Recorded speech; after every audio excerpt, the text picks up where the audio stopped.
But as I teased before the break, Kyrie did not have a great season. He chose to not play half the games, which I thought was outrageous. But, that's his choice if he doesn't want to play basketball. And certainly the postseason performance was not great either. They got swept. So, however he did individually did not matter because they got swept in the first round with Kevin Durant and Kyrie Irving. So they have a lot on their plate. They have a lot of things that they need to adjust in this offseason. And, people have been coming for Kyrie for a long time. They come from most athletes and celebrities. And I'm sorry, I did not mean to say people. Trolls, specifically trolls. I do not want to classify trolls as people. That's way too much of a compliment for them. But he was playing video games. He was playing Grand Theft Auto on Twitch. And people were getting their jokes off, real original ones. And here is Kyrie responding to them on the live stream. I'm like one of the people that ignorantly live out life that pretend like nothing's going on. Nah, bruh. It don't work that way. Don't work that way, bro. Oh my God, Kyrie gotta be. Oh, he has to be on something. You know how many comments I see like that, bro? Oh my God, man. He's definitely on one, man. I don't know what's up with him, bro. He's on drugs, man. Shut the up. Shut the up. Shut up, bro. I hear it so often, and that has even a racist undertone to it. He has to be on drugs. This woke black guy has to be on drugs. There's another clip where he is talking about how they're saying, like, oh, Kyrie, go home, and you're going home. What are you going to Cancun? You suck. What are you doing? And he says that they sound like cockroaches, which is a much better term, actually. Troll has become a little overused. I think cockroaches is more effective because absolutely nobody likes a cockroach. Trolls, like there's a cute troll movie. Mm-hmm. People put trolls in their front yard. Nobody wants cockroaches around. They are the worst. So let's actually hear this other sound from Kyrie where he renames trolls, which I absolutely appreciate. It's but so long y'all can say the same jokes. Oh, Kyrie, what are you doing at home? That's how y'all sound to me. Oh, what are you doing at home? Are you going to Cancun? Where are you? Are you at home? Oh, Kyrie, you suck. What are you doing? Oh my God, go back to Cleveland. Oh my God, Boston hates you. Oh my God. That's how y'all sound to me, cockroaches. Now, people are going to say, why is he responding to them? Alex had this opinion earlier. And people ask me that all the time because occasionally, I think it's become exaggerated how often I respond to trolls. But maybe it's more than most people, so it feels like a lot. But I will occasionally sacrifice one of these minions to the internets. Who have something to say, and it's fine. I actually block people far more often than I respond to them. I can trust me on that. But I'm on Kyrie's side on this. They are cockroaches. Trolls is way too nice of a compliment for these internet vermin that exist only to talk trash to people who are far more successful than them. I am fascinated by the lifestyle of these people. I have to know, like, I want to talk to one of them in person, not on the internet, obviously, like in person. I have to know, where in your life did it go so wrong? I've been bored before. I've been down bad. Never in my life have I gotten to a point where I'm like, you know what I think I'm going to do today? I just have nothing to do. I think I'm going to make a fake account and I'm going to say terrible things to a stranger who has millions of dollars. That's what I'm going to do today.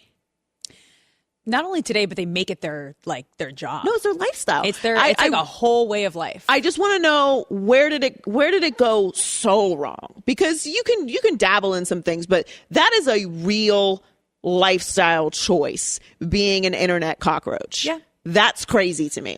It's sad to me. It's not sad. I feel sad. I don't feel anything like for them. I think they're beneath trolls. They're cockroaches. They're the little things that hide in the corner of a dirty house. That's what they are. That people freak out when they see them and then squish them with all their might as to exterminate them from existence. That's what this is. You exist to say terrible things to people who do amazing things with their life. Whatever you think of Kyrie Irving, and I certainly have opinions about some of the choices that Kyrie Irving has made, he is a professional athlete making millions of dollars, is excellent at what he does when he does it, and has had an incredible success in his life. So, like, there's no comparison to that. There's so many things you could do with your day. You could go for a walk. You could cook something. You could watch TV. You're on the internet, so you could like watch YouTube how-to videos. Those are fun. You could go outside and dig a hole. There's so many things you could do besides trolling people on the internet. It is an insane behavior to me. It's not even pathetic. It's a cockroach. It's a little. But then on the other side, my take, Kyrie, you don't need this. You don't need any. Why are you responding? Why are you giving these cockroaches the time of day? You are giving them exactly what they are looking for. They are looking for a reaction. They are poking you to get exactly what you just gave him. Now they know that they got to you. Yeah, but there's only so much a human being can take of the cockroaches. Like cockroaches are small, but if there's 10 million cockroaches, it's the cockroaches win. Then don't have an open live stream. That's fair. Don't have an open live stream but again, where people can talk to you. I would side with Kyrie. These people are sitting around watching Kyrie play video games. So the win still goes to Kyrie, in my opinion. All right, perfect time to bring my friend Nick Wright on. Nick Wright's First Things First and What's Right with Nick Wright podcast. I do have some things I definitely disagree with you, but not strongly. It's like a soft disagree. Oh, don't be wrong. Well, Yeah.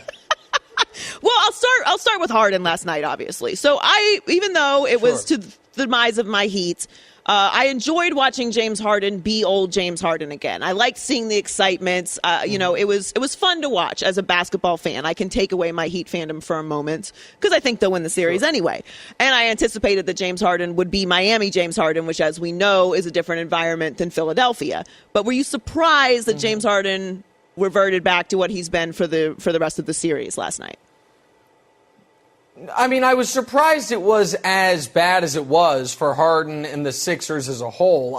We can no longer rely on James Harden scoring 25 points, much less 35 points. I mean, once upon a time, James Harden had a streak of more than 30 consecutive games of 30-plus points.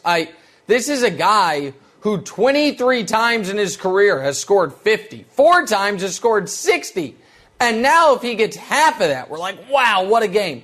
I also thought the commentary during Game 4 was a little insulting if you're James. Everyone kept talking about him turning back the clock like he was Tim Duncan in 2000. I'm sorry, like he was David Robinson in 2002, as opposed to a guy who should be at the tail end of his prime. I'll tell you what did bother me yesterday, Joy, and I don't want to hijack it in case you were going to ask about it, but I'll just take us there. I didn't like that folks were, and Barkley, who I adore, he got it started, saying that Embiid was distracted by not winning MVP. Embiid knew he didn't win MVP weeks ago when all of us knew Jokic won thanks to that straw poll Tim Bontemps did of actual voters. Embiid is acutely media savvy and aware. He knew he didn't win it. It's like we give guys credit for playing through injury for a moment, and then 24 hours later we forget he has a concussion, a broken face, and a torn up wrist, and maybe that's why he wasn't great yesterday, especially after getting hit in the face. I didn't expect Harden to be great. I did think, Joy, Philly would win the series once Embiid came back because I thought Miami has no answer for him. But they have an answer for the version of Embiid that we saw last night. But I thought that was because he was physically compromised, not mentally somewhere else because he was upset that for the second straight year, MVP voters got it so egregiously, grossly, and ridiculously wrong. I couldn't agree more, so no need to even recap it. I agree with everything you just said, and I said it earlier. It's not a Joel Embiid's fault. He cares so much about winning. He is dragging himself up and down that court. I am not laying that loss at the feet of Joel Embiid. Can I ask you something about that? Yeah. And you said he cares so much about winning. We saw the man cry after the Kawhi Leonard play. And I understand Embiid's never been to a conference finals, let alone a finals. He doesn't have a long resume of great postseason accomplishments. But I feel like he should have the benefit of the doubt that this guy cares. And it frustrates me when guys' track records get so quickly forgotten or pushed aside because of a momentary either issue or just, in this case, it was just a hypothesis. There is nothing in Joel Embiid's basketball character that should lead us to believe that in Game 5 of a playoff series, his mind is somewhere else. And it bothers me when guys build up, a sweat equity, if you will, of playing the right way and competing, and then it's just forgotten. So I think you put it perfectly. There is nothing that have led us to believe he wasn't all in last night. He's just physically compromised, and your damn Miami Heat have a great defense. Like those things all played into fact last night. 100%. So Luka is your what is he? Your estranged Slovenian son? What is it? Estranged? No. How dare you? Large adult Slovenian son. Large adult. Okay, so you guys still have a relationship. Listen, That's people important. Say, Joy, people say Luka's too old to be my son. You've met one of my 23-year-old sons. He hosts the podcast with me. The idea that I couldn't have a 23-year-old Slovenian son as well. Joy Taylor, what do we say? Families come in all different shapes and sizes. He's my large adult Slovenian son. Go ahead. No, it's absolutely. That's how it goes. I think people think that we are younger than we are, Absolutely. which is a compliment to us. We're actually quite old. But well, certainly you, Joy. Yes. But I don't know about me. I'm aging in dog years these days. But go ahead. Sorry, get to the point. Sorry. Well, Luka, I love watching Luka, and he's one of the most fascinating players in the NBA to me because he just cannot be moved off of his speed. He's just going to do everything at the speed he wants to do it, and there's nothing you can do about it. And he's a tremendous player, but he needs more. And the Suns are a complete team. And they're going to do what they did last night. Now, obviously the home team has won every single game, and I think this next game is going to be a tremendous, tremendous game. But we were kind of losing our minds a little bit about the Mavs, and now it's sort of settled down. That's how it goes in these series. This one's losing, this one's winning. What do the Mavs actually need to do to win this series? Because the Suns are not afraid to go on the road and win a game. So I think that's correct. I think, however, if the Suns win Game 6, they win the series. Because I think that the amount of pressure that is going to be on Phoenix in a Game 7, for Chris Paul, this is, I believe, his last shot to win a title. And let me put it like this. He will never have a better shot than right now to win a title. Last year, up 2-0 in the finals on a team with Giannis coming off an injury, they lose 4 straight. This year, Ja is now out. The Warriors, to me, look shaky. We don't know who's going to come out of the East. They are the best record, the best team, home court. They're healthy now with Booker back. They should win, right? If they lose Game 6, and I think they will, Chris Paul's got to be feeling like, you got to be kidding me. And Chris Paul's been shaky the last few games. And Devin Booker keeps upping the ante on how much venom will be coming for him if they lose. The nonsense he pulled last night, Joy, on the Luka thing, and I love CP3, but you're going to talk about somebody flopping or faking getting hit in the face when your teammate is Chris Paul? You're going to do that, Devin Booker? Like that?